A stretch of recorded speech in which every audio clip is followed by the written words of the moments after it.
क्या प्रयोजन है इसका? देखिए, वर्तमान समय में पूर्णिया संक्रमणकालीन युग में जीने को विवश हो गई है। अब आप देखें कि सरेआम पूर्णिया के हाट प्लेस पर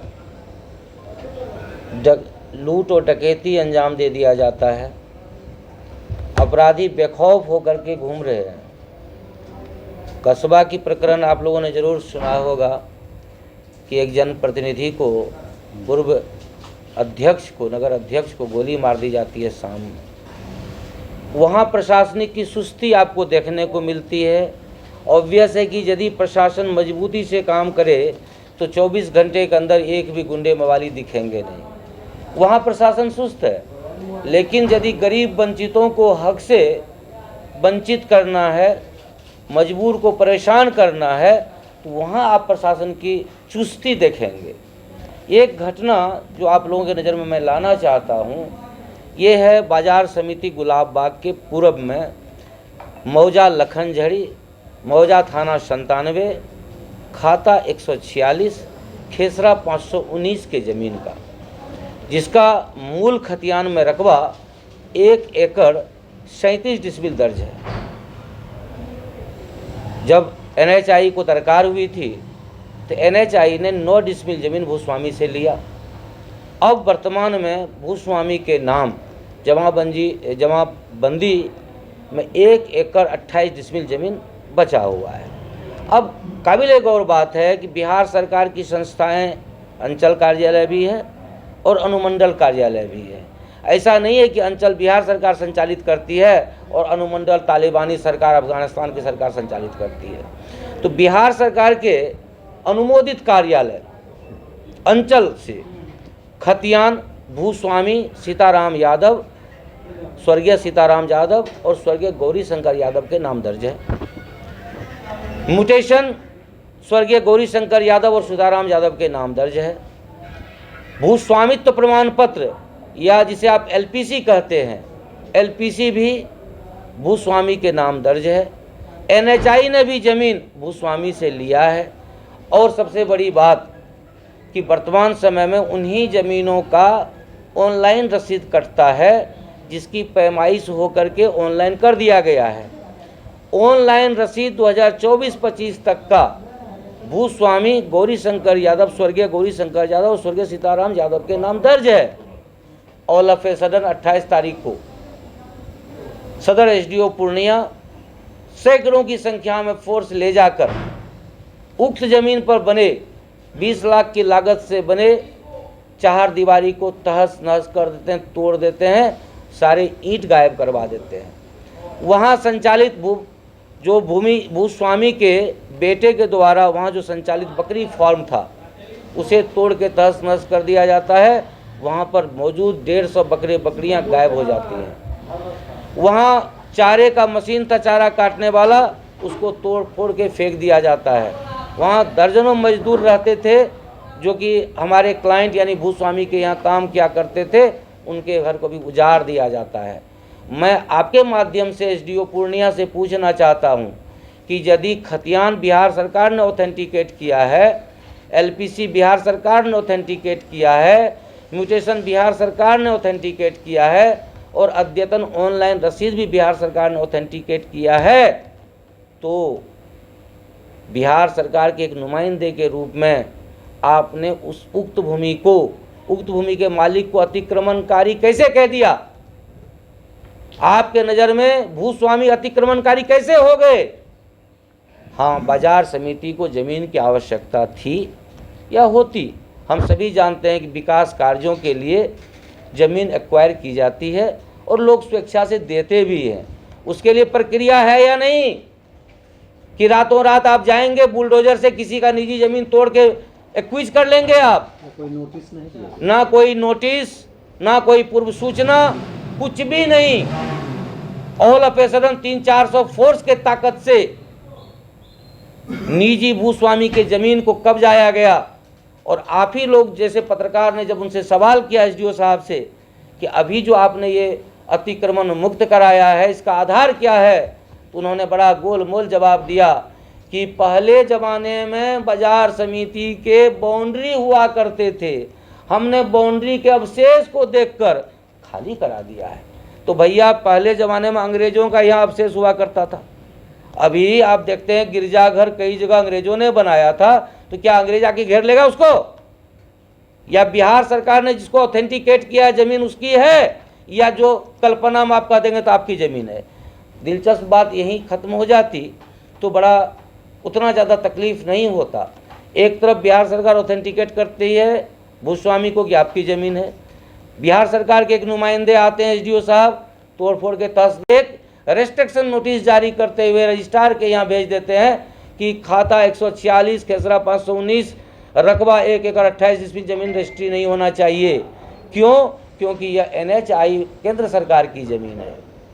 अब गौर करिए, बिहार सरकार की वे संस्थाएं सही हैं जिन्होंने ये सारे पेपर LPC म्यूटेशन रसीद जारी किया है, या बिहार सरकार के नुमाइंदे एसडीओ साहब सही हैं, या बिहार सरकार का ही नुमाइंदा सीओ सही है? मैं सीओ की बात से अल्पतः सहमत हूँ, क्योंकि पूर्व रकबा जो इस ज़मीन का था वह 1 एकड़ 37 डिसमिल का था, जो भूस्वामी का ज़मीन था। उससे NHI ने 9 डिसमिल ज़मीन लिया। अब जो वर्तमान जमाबंदी दर्ज है भूस्वामी के नाम वो 1 एकड़ 28 डिसमिल की है, जिसका LPC है, मोटेशन है, अद्यतन रसीद है। तो फिर अब आप देखिए अपने ही जाल में ये लोग पदाधिकारी कैसे फंसते हैं। पिछले साल की घटना आपको मालूम होगी कि इन्होंने जाल बिछा करके लोगों को फंसाना चाहा, जब उसी जाल में ये फंसे तो किस तरह से गिड़गिड़ा रहे थे आप लोगों ने देखा है। किसके इशारे पर आपको लगता है ऐसा हो रहा है? इशारा क्या होगा? यहाँ तो है कि गरीब को मारो, भूमाफियाओं को का चरण वंदना करो। चूँकि परशुराम यादव, जिसके पिताजी का नाम सुदर्शन यादव और जिसके पिताजी का नाम गौरीशंकर यादव है, ये ज़्यादा पढ़े लिखे लोग नहीं हैं। गरीबी में इनके 2 पुश्त बीत चुकी है। ज़मीन जायदाद एक समय भूमाफियाओं के डर से इन लोगों ने मुंह बंद कर लिया था कि कहीं मार न दिया जाए। इस कारण से 42 साल तक इन लोगों ने रेवेन्यू रसीद तक नहीं कटाया। इसी का फ़ायदा उठाते हुए इनके कई एकड़ ज़मीन बाजार समिति ने एक्विज कर लिया। पहले कोई मुआवजा नहीं दिया गया। कुछ वहाँ के दबंग लोगों ने भी इनके ज़मीन को हथिया लिया। किसी ने इसके दादाजी से 20 डिसमिल ज़मीन रजिस्ट्री कराया, 2 एकड़ घेर लिया। किसी ने बिना रजिस्ट्री कराए घेर लिया। कोई खाता कुछ लिखता, खेसरा कुछ लिखता। सबका मूल वजह था कि स्वर्गीय गौरीशंकर यादव और स्वर्गीय सीताराम यादव ज़्यादा पढ़े लिखे नहीं थे, और उनके पुत्र सुदर्शन यादव जी भी उतने पढ़े लिखे नहीं थे। भैंस गोरू माल करते रहे और गुंडे मवाली बेईमान लोग उनके ज़मीन को हड़पते रहे। अब थोड़ा मोड़ा पढ़ लिख के जब परशुराम यादव जी ने अपना ज़मीन का खोजबीन किया तो देखते हैं कि जिसका हम गुलामी कर रहे थे वास्तव में वो मेरा गुलाम है। जिस ज़मीन पर उसका घर बना हुआ है वास्तव में वो हमारा ज़मीन है। लेकिन जैसे ही उसक पुसक करने की कोशिश की, बड़े लोगों का बड़ा साख होता है, उन्होंने अपना उस साख का प्रयोग करके एसडीओ पूर्णिया को हथियार बनाया और एसडीओ पूर्णिया बलि का बकरा बनकर जाकर के इनके जो निजी भूस्वामित्व वाली ज़मीन थी उसको अतिक्रमण बना के तोड़ दिया है। क्या मांग करते हैं? मांग क्या, हम मांग थोड़े करते हैं। हम हाईकोर्ट चले गए हैं और मैं इनको सिर्फ यही मांग करता हूँ एसडीओ साहब से, आपके चैनल के माध्यम से, कि एसडीओ साहब आप ये बताइए आप कौन हैं। मैं राकेश रमन से नहीं पूछ रहा हूँ, मैं पूछ रहा हूँ एसडीओ पूर्णिया से। आप कहिएगा मैं एसडीओ हूँ। किसने नियुक्ति दी है एसडीओ की? बिहार सरकार ने दी है। बिहार सरकार के नुमाइंदे के रूप में आप काम कर रहे हैं ना। तो इनको जो ये पेपर दिया है, ये खतियान, ये अमेरिका सरकार दिया है कि अफगानिस्तान सरकार दिया है? ये अद्यतन रसीद किस सरकार ने इशू किया है? बिहार सरकार ने या अफगानिस्तान सरकार ने? ये जो आप देख रहे हैं ये पिछला रसीद जो ऑनलाइन रसीद है, किसने इशू किया? बिहार सरकार ने लिखा हुआ ऊपर में। उसके बाद जो ये भूस्वामित्व प्रमाण पत्र है ये किसने लिखा है, इशू किया? क्या परशुराम यादव ने घर में लिख दिया है? तो बिहार सरकार, ये संस्थाएं सही हैं या एसडीओ साहब आप सही हैं? यदि ये कागज़ सही है तो आप गलत हैं, आपने गलत एक्शन किया है। आपको उसका हर्जाना देना होगा और हर्जाना बिहार सरकार नहीं देगी, आपकी सैलरी से मैं हाईकोर्ट से दिलवाऊंगा। क्योंकि ये काम बिहार सरकार नहीं कर सकती है, क्योंकि बिहार सरकार यदि करती तो ये पेपर्स इनके हैंड में नहीं होते।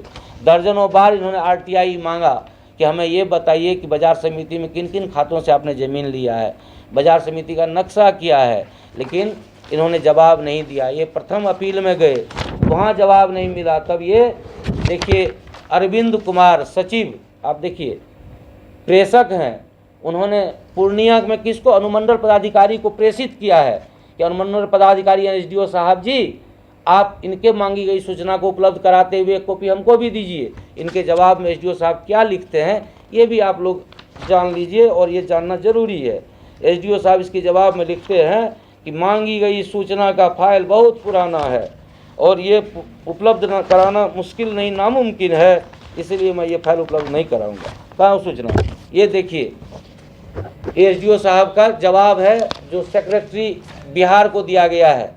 इसमें क्या लिखते हैं ये लिखते हैं कृषि उत्पादन बाजार समिति गुलाब बाग पूर्णिया में अधिग्रहण की गई भूमि का मैप तथा ट्रेस नक्शा कार्यालय में उपलब्ध नहीं होने की स्थिति में इस कार्यालय के पत्रांक 40